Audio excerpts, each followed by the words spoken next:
아버지, 오늘 예배할 때 주님께 은혜와 사랑이 함께하는 귀한 예배가 되게 인도하여 주시옵시고 예배 시종을 주님께서 맡아 주시옵소서. 예수님의 이름으로 기도합니다. 아멘. 같이 말씀 보겠습니다. 요한복음 5장 5절부터 9절입니다. 거기 38폐 된 병자가 있더라. 예수께서 그 누운 것을 보시고 병이 벌써 오래된 줄 아시고 이르시되 내가 낫고자 하느냐? 병자가 대답하되 주여, 물이 움직일 때 나를 못에 넣어주는 사람이 없어 내가 가는 동안에 다른 사람이 먼저 내려가나이다. 예수께서 이르시되 일어나 내 자리를 들고 걸어가라 하시니 그 사람이 곧 나와서 자리를 들고 걸어가니라. 아멘. 기도하겠습니다. 살아계신 하나님, 오늘 주님께서 허락하신 말씀으로 저희들이 생명의 양식을 삼게 하시며 그 말씀을 깨닫고 알고 행할 수 있는 귀한 시간 되게 도와주시옵소서. 예수님의 이름으로 기도합니다. 아멘. 오늘 본문은 예수님께서 베데스다라는 곳에서 오래된 병자를 고쳐주신 사건에 대한 말씀입니다. 이스라엘 수도 예루살렘에는 베데스다라는 이름의 연못이 있습니다.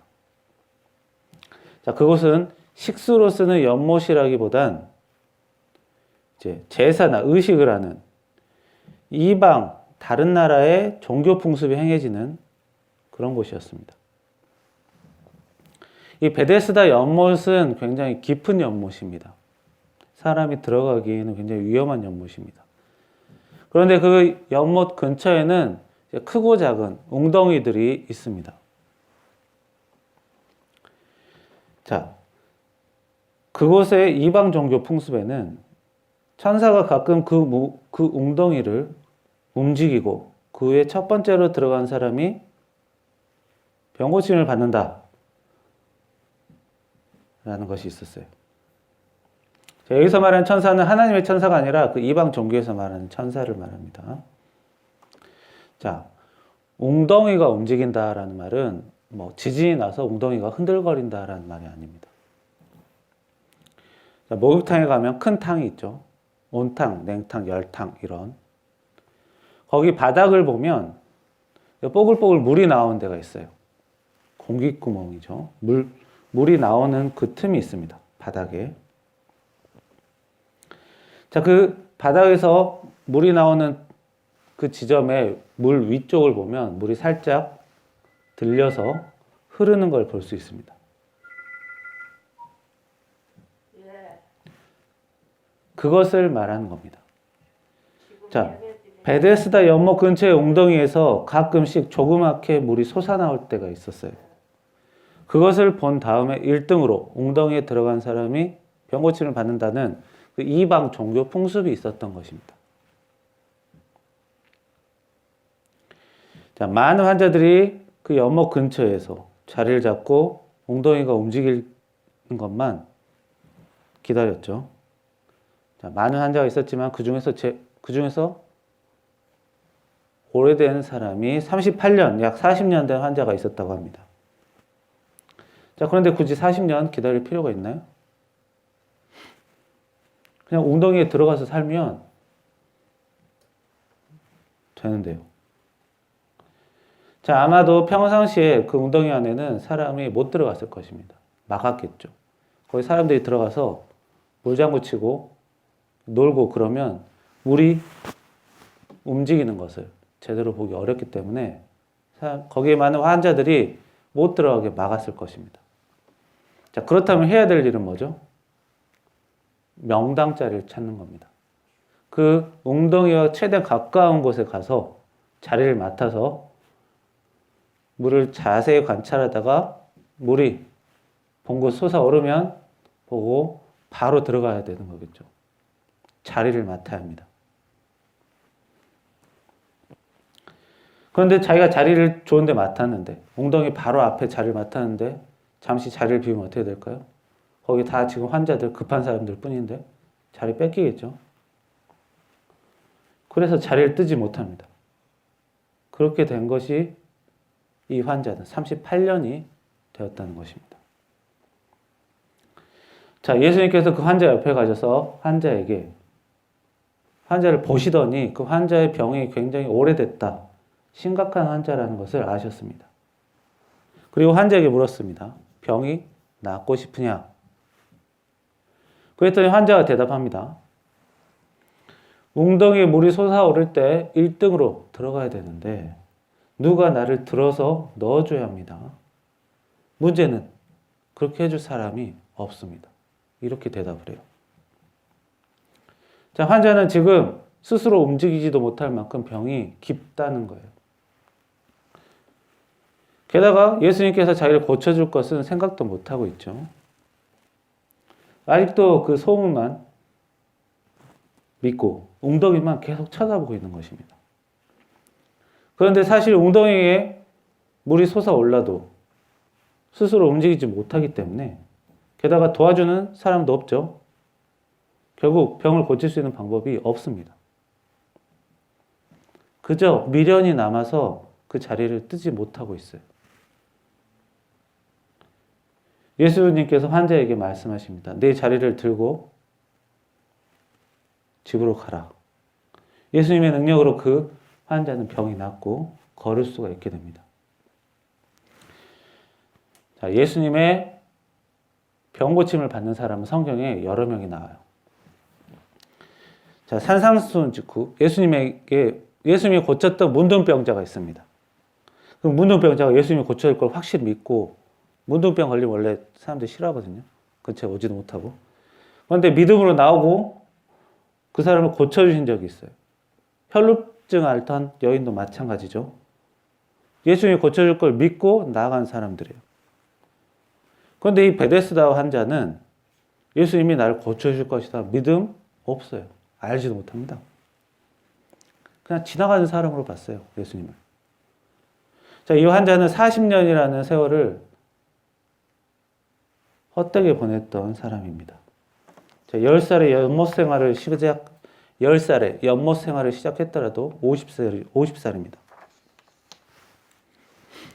청소년 시기, 청년 시기, 중년 시기 다 물만 보고 살았어요. 할 줄 아는 것이 없어요. 남은 인생이 노인의 시기밖에 없습니다.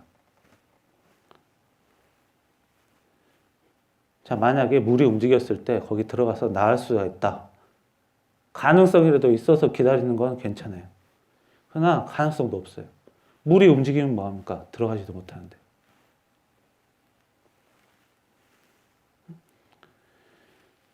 이런 사람을, 이렇게 무기력한 사람, 아무것도 안 되는 사람 고친다고 이 사람 인생이 바뀔까요? 자, 예수님이 고쳐서 병이 나았더라도 너무 긴 시간을 물만 보고 살아서 할 줄 아는 게 없어요. 나이는 다 들었어요. 쉬운 말로 하찮은 사람일 뿐이에요. 자, 그런데 중요한 거는 예수님께서 그 사람을 고쳐주셨다는 것입니다. 이 사람을 고쳐서 뭐 대단한 사람을 만들려고 고친 게 아니라 그냥 고쳐주셨어요. 자, 아무 생각 안 하고 자기 인생 대부분 날려먹고 고쳐봤자 써먹을 데도 없는 사람을 예수님께서는 고쳐도 되는 사람, 고칠 만한 사람으로 봐주신 겁니다. 자, 함부로 대하지 않으신 거죠. 자, 그 사람 자체를 불쌍히 여기시고 고쳐주셨습니다. 자, 사람의 생각으로는 저 한심한 사람일 뿐이지만 예수님이 보시기에는 은혜 받아도 괜찮은 사람인 것입니다. 자, 사람은 누구나 허송세월을 보낸 때가 있어요. 자, 물론 베데스다 환자처럼 40년 이렇게 긴 시간을 무의미하게 보낸 사람은 거의 없을 겁니다. 그러나 어느 정도는 다들 방황을 하고 삽니다. 베데스다 환자가 물이 움직일 때 들어가면 낫는다라는 그 믿음을 가지고 40년을 방황한 것처럼 그 생각에 사로잡혀서 40년을 버린 것처럼 많은 사람들도 자기 생각에 사로잡혀서 자기 생각이 무조건 맞다고 여기면서 자기 인생을 꽉 막히게 사는 사람들 많습니다.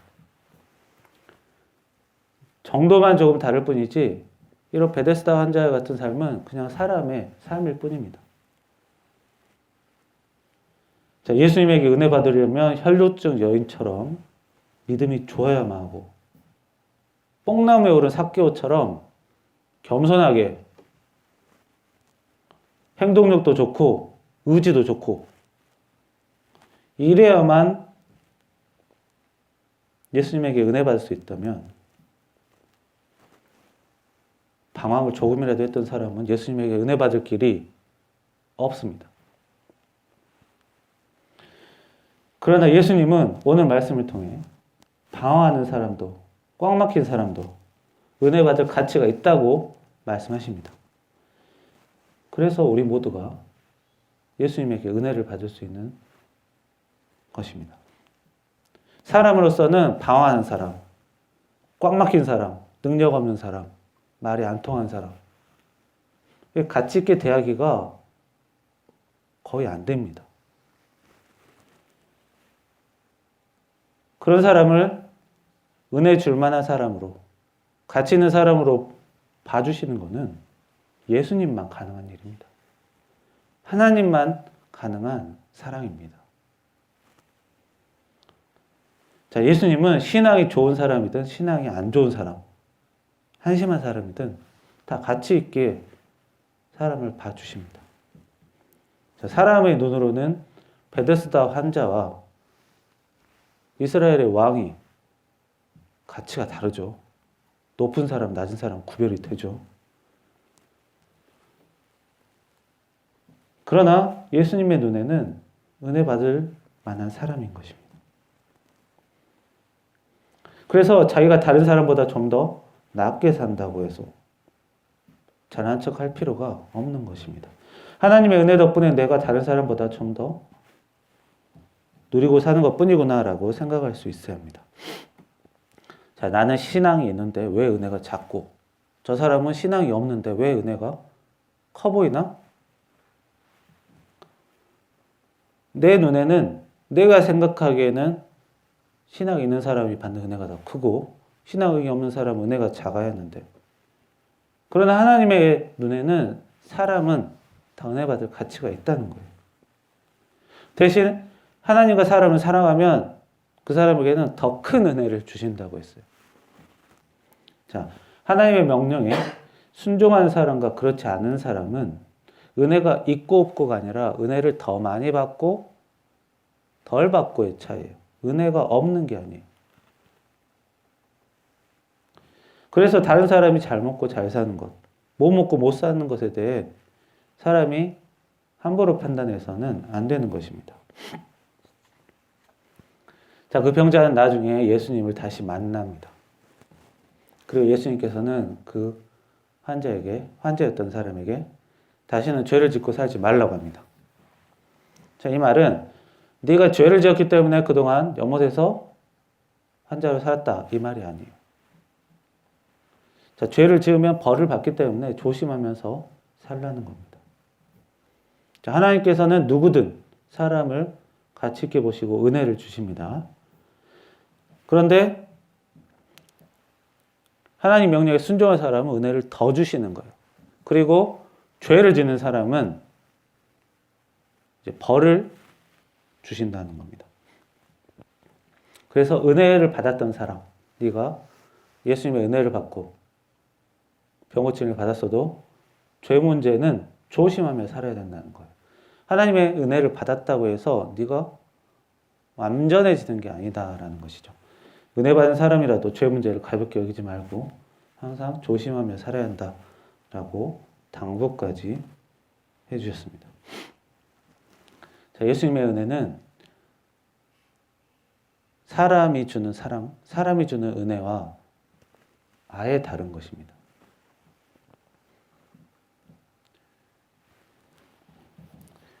이 하나님의 은혜는 굉장히 높은 은혜고 그 인자하심이 굉장히 크기 때문에 우리 사람이 하나님의 은혜를 바라고 하나님의 주신 은혜를 받으며 살 수 있는 것입니다. 그래서 하나님께서는 은혜로우시다라는 말을 우리가 할 수 있게 됩니다. 시편 145장 8장에 보면 8절에 보면 여호와는 은혜로우시며 긍휼이 많으시며 화를 더디내시고 인자함이 크시도다라고 말하고 있습니다. 이런 여러분의 이런 은혜가 여러분에게 함께하기를 기도합니다. 기도하겠습니다. 살아계신 하나님, 주여, 힘없고 약하고 허송세월만 보냈던 이 베데스다 환자를 주님께서 은혜 받을 만한 사람으로 봐주시고 그 사람을 불쌍히 여기시고 은혜 주셔서 남은 인생 조금이라도 의미 있게 살 수 있게 도와주셨습니다. 주여, 저희들 또한 많은 사람들에게도 그런 은혜를 통해 저희들이 꽉 막히게 살 수밖에 없었던 저희 사람들을 은혜 주시고 다시 한번 조금이라도 더 제대로 살게 기회 주셨습니다. 주여, 그런 기회와 은혜들을 저희들이 다시 한번 깨닫고 알아 주님께 더욱 감사드리며 살 수 있는 저희들이 되게 인도해 주옵시고 다른 사람들을 함부로 판단하고 그 은혜의 정도를 쉽게 비교하는 그런 사람이 되지 않게 도와주시옵소서. 예수님의 이름으로 기도합니다. 아멘. 390장 찬송하겠습니다. 예수가 거느리시니 즐겁고 평안하구나. 주야의 자고 깨는 것 예수가 거느리시네. 주 날 항상 돌보시고 날 친히 거느리시네. 주 날 항상 돌보시고 날 친히 거느리시네.